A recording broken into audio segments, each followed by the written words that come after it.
Hey everyone, it's time for another episode. I guess I'd better choose a topic pretty soon. I know I had written down a couple ideas. Now let's see, what were they? Sell out and make a video about Mario, or keep making videos about obscure Japanese games. I just picked up Super Mario Bros. 3 from the Goodwill, and now I'm a real hardcore retro gamer. In this video, I'm gonna tell you all about why this is the greatest game ever made. Oh God. You didn't really think I was gonna do that, did you? Anyways, let's get to the real episode. A lot of the people who watch my videos might know I love the Valis games. If you don't know about them, you can watch the video that I did covering all of the console Valis games. Basically, those games were made by a company called Nihon Telenet. Now, Nihon Telenet made a bunch of other games too, and I really love a lot of them. The games are not always really all that great in the gameplay, but they just invoke a very special feeling for me with the music, with the storyline, just the entire, the feel of the product. And their games were a really important part of my experience learning about the PC Engine and getting into game music. And it turns out that when they were kind of in their glory days or at their peak of productivity, they had a fan club. And people who joined the fan club would receive a publication once every other month with things like, developer interviews or behind-the-scenes look at games, and also, fan letters and fan art and this kind of thing. Now, this wasn't a regular magazine, that you just subscribed to or, was sold at the stores. It was only sent out to people who joined the fan club. So there's not a whole lot of copies out there.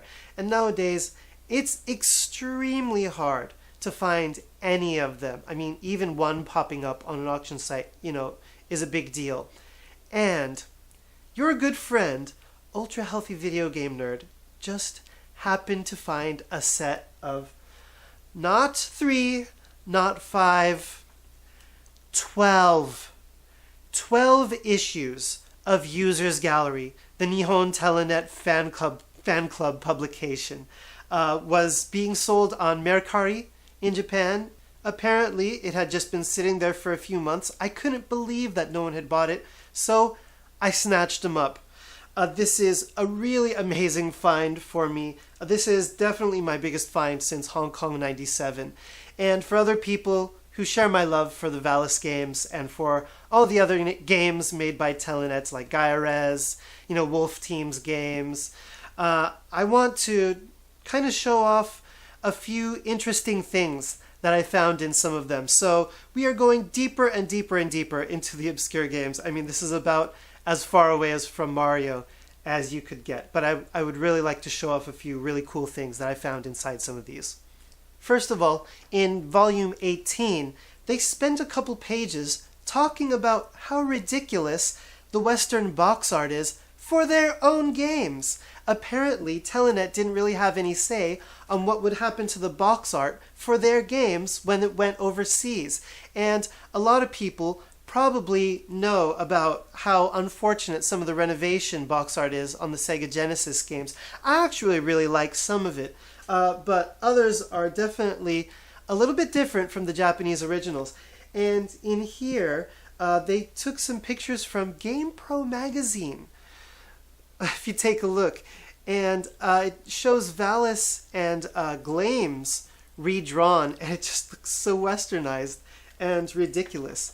And it also shows how some magazine had to draw a bra or like a bathing suit onto the boobs of the girl from the cover of Gaia-Rez. And it also has a picture of the American box art of Gaia-Rez. And it just kind of like makes fun of it. They say the guy in the center looks like Fudo Myo, who is like a Shinto or a Buddhist god over here. For people who don't know a whole lot about Telenet's games, they had several development offices within the company that they all published underneath the Telenet name. There was Lasersoft, Renovation, Riot, and Wolf Team. I believe Wolf Team sort of morphed into Tri-Ace and ended up making things like Star Ocean later on. But actually, in Volume 19, we discover that The Renovation logo name actually later on changed into Riot. And the way that they made the change was they had sort of like a contest for fans to send in ideas for the new name. And there's a little article about it down here. Apparently, you didn't send the ideas into the actual users gallery. There was kind of a total separate way that they had for taking ideas. And so this I found in volume 19, and in the very next volume, in volume 20, we see that the name was changed to Riot. Here, it's the very first page. So that's sort of a really interesting piece of history about Telenet. I had known somehow or other that that renovation event had changed to Riot, but I didn't realize that they were, accepting ideas from fans and from users and then pick the one that they like. Something interesting I discovered from the back cover of volume 20 is that Nihon Telenet became a race team sponsor at one point for professional racers. And if you look closely, you can see race queens wearing clothes that have the Telenet brand name on them. And also on the race cars, it shows the name Nihon Telenet as well. It's sort of a really interesting piece of trivia, one that I never could have come up with in my own imagination. All right, next in volume 22, which the cover is Lady Phantom, on the very first page, it shows us a little glimpse into the offices of Lasersoft. And there's a couple really interesting things to look at. First of all, in the bathroom, there's a whole legion of toothbrushes and toothpaste. And this is revealing of the fact that so many Japanese company workers work so late that they'll end up just spending the night at the office and sleeping there. Yeah, I mean, especially in the 80s and 90s, it was probably even worse than it is now. But yeah, I mean, Japanese people just work insane hours. And also, towards the bottom of the page, there is a picture with, a gaming setup with a few consoles, a PC Engine, a Mega Drive, Super Famicom. And on the TV is not a Telenet game, it is Devil Hunter Yoko for the Sega Mega Drive. That is funny. And for people who haven't played this game, it is one of the most torturously difficult platformers out there. It's ridiculous. It's strange because it looks like the Super Famicom is on, also the light's on, and in there is Final Fight. Guess they were playing those games. One other thing I wanted to point out from volume 22 is that there's a few pages with maybe like image artwork or kind of like working art for several games. And one of them is Treasure, this role-playing game on the Sega Genesis that they actually developed. Now, it's not an extremely well-made strategy RPG, as many of their games are. But, again, it's just the artwork and the music I feel are totally amazing. And here, they have some artwork for Treasure that I've never seen before. Now, I don't own the Japanese version boxed, so I've never looked inside the instructions of the Japanese one. These pictures might be in there, but I've never seen them, so this is really awesome for me. Take a look at the detail of this picture of Treasure and the main character, in, a medieval marketplace. This is awesome. This is, the front cover, the Japanese box art here. And this other one up at the top, I'm not quite sure also. But that was a pretty cool find for me personally, just because I have such fond memories of Treasure. Next up, something kind of cool from volume 23. Now, I just might be late to the party on this one, but there is a write-up about Cosmic Fantasy stories for the Sega CD or the Mega CD. Now, I had been thinking that this was just a remake of Cosmic Fantasy 1, but it's actually not. They say that it's a combination of Cosmic Fantasy 1 and 2 with a number of changes, supposedly. Now, I didn't really realize that, and that's why there's characters from different games on some of the promotional artwork for the game. That really makes me want to try it out and actually play it through. I'll be getting a Sega CD pretty soon now that I have the Mega SG. Playing Cosmic Fantasy 1 on the PC Engine is very difficult. The load times are just crazy. It was probably one of the very first CD RPGs ever. So that's understandable. But that was kind of a surprising discovery for me. Something kind of cool I'd like to show you from volume 24 is a series of comics with these two characters, Mako and Ako. Telenet made these two girl comic characters, Mako and Ako, and they were, recurring figures in Telenet's games. They would often appear towards the end of the instruction booklets of their PC Engine CD games. It just, it was a comic, so they would just talk about the game and, make silly references. And I think they even appeared sometimes in the game endings. I'm not really sure how they started, if they're a reference to like two real life people or something. But it was something that you could see again and again in some of Telenet's games, and they appeared here with their own entire page, so I just thought I'd show you that. This is really interesting to me, actually. This is from volume 25, which had Poppin' Magic on the cover, and on the inside it reveals that Telenet opened a game arcade in Hawaii at one point for some reason or another. I don't know why not in Japan, but Telenet had their own arcade in Hawaii. I think it was in the ANA building. And you can see here, and they called it Cosmic Fantasy. Why not? So you can see some pictures. It says it has over 100 game machines and also restaurants and a karaoke room and a bar. So that's kind of surprising. People who have been following me for a very long time or have, gone back further on my channel may have seen that I did a video about an artist named Nishizaki Marino. He did the artwork and basically the overall planning for a Super Famicom game called Psycho Dream.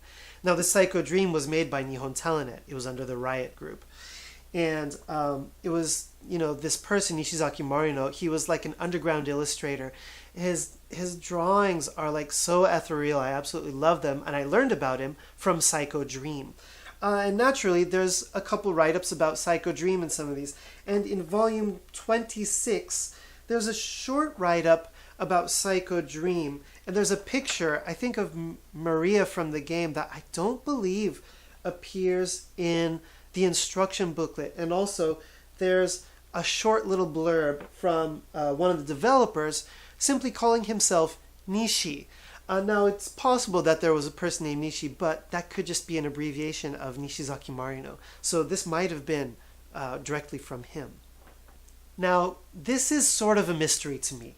In volume 27, there's a short write-up about a game that was supposedly in development based on ideas sent in by fans, or probably by members of the fan club. It says that they're working on a game that's going to be a result of ideas sent in by fans, and it's going to be a PC Engine Super CD-ROM game released around 1993 in summer. And it would be a combination of role-playing and adventure. Now, I'm not completely sure if this ever happened. It doesn't give a name. 93, is getting kind of late for the PC Engine CD, but there were still games coming out. This kind of sounds to me like Cosmic Fantasy IV. Cosmic Fantasy IV is sort of a combination of role-playing and adventure, and very much like a game that would come from the ideas of amateurs. It sounds like an interesting idea, and it doesn't play all that well. So I'm not really sure. This is getting towards the end, and I didn't hear anything about it after this.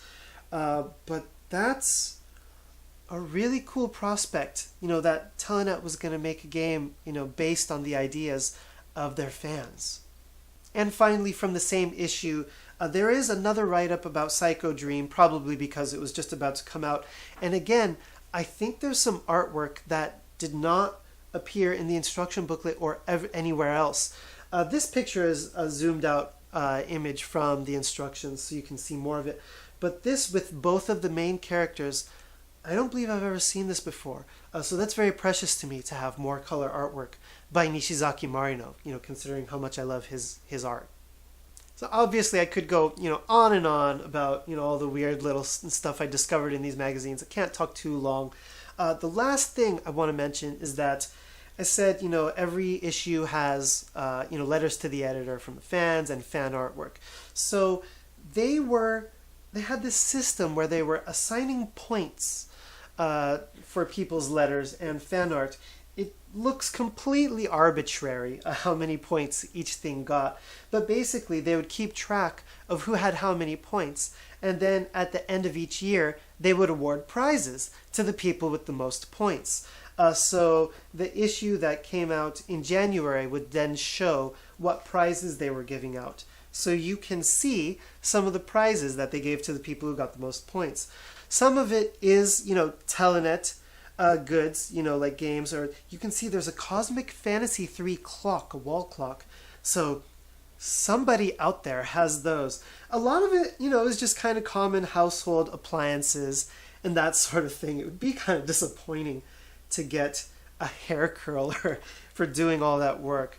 But anyways, you can see all this deep history from the glory days of Nihon Telenet. So that's pretty much all I wanted to show you guys from the Users Gallery magazines. This was essentially a pickups video. And I know, Nihon Telenet is an extremely obscure topic. It's not going to win me a whole lot of fans. But this channel is about deep, obscure Japanese games. So I'm hoping that I'm delivering on that promise. The good news is, my biggest contribution to gamers this week is not necessarily in this video, but I have scanned every single page from all 12 issues that I got and shared them on archive.org. I put the link in the description, so now you can go there, you can see them all at your leisure, you can download them and do whatever you want with them. So thankfully, we do have at least 12 issues on file now. They've been saved and preserved. These are very hard things to find. Like I said, even finding one issue is very tricky. Finding 12 is a miracle. So for other people who really enjoy the Valis games like me, or Telenet's other games, hope you can take a look at those and find something that fascinates you. So as always, thanks so much for checking out the video. Hope to see you in the next episode.